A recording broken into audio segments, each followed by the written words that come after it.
Okay, so opening up the module chain and saving a preset is super handy, especially if you're getting a lot of stems from one session, or maybe you have a certain gig with someone who always records in the same way with the same microphone in the same room. Like maybe you do a weekly podcast, maybe it's someone who's recording demos in the same place. You have a certain level of regularity with the way you want to process things. Those presets in the module chain are great. I'll show you one other really great place where we can use them, and that's in the batch processor. So if I hit Command B, it opens up the batch processor. I can also do that here under Window. Now, the batch processor is super handy because what it does is it basically says, okay, tell me what module chain you want, and you can build one inside of the batch processor, by the way. So I could go ahead and start to put these together.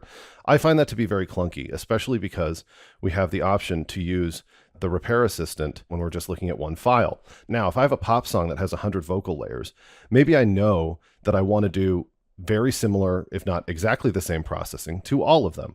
Or maybe I'm doing a podcast or I'm doing some other thing where I can do light processing to everything and then get more specific on an individual basis.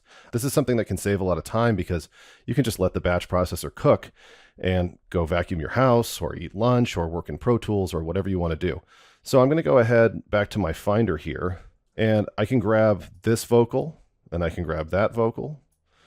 And I'm just grabbing files out of this audio files folder. Again, what I recommend that you do is you create a separate folder so you know where you're getting audio from and where it's going to. And what you can do is once you have all of those in there, you can go to your module chain here. I can go to Kate Fix Room, which was my module chain that I saved when I was using the repair assistant. And we can go ahead and hit process. What that's going to do is it's going to go through every single audio file and apply the same processing to it, but it's so much faster than doing it in Pro Tools, certainly, with individual modules.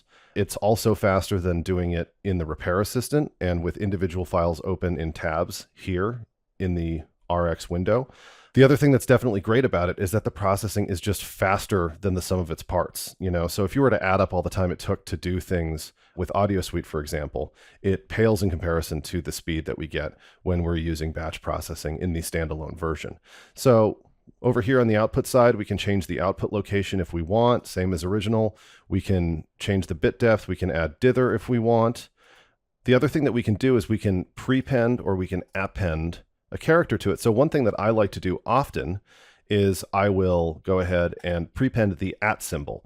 And that's just a really, really dead simple way for me to be able to see which files have been processed and which haven't.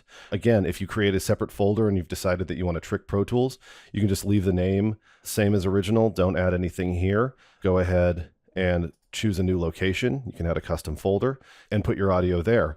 And what that'll do is it'll give you files that have the same names. It'll make it much easier for you to trick Pro Tools into using it. We can also switch our output file format there. Once you're ready, you just hit process, let it cook, and Bob's your uncle.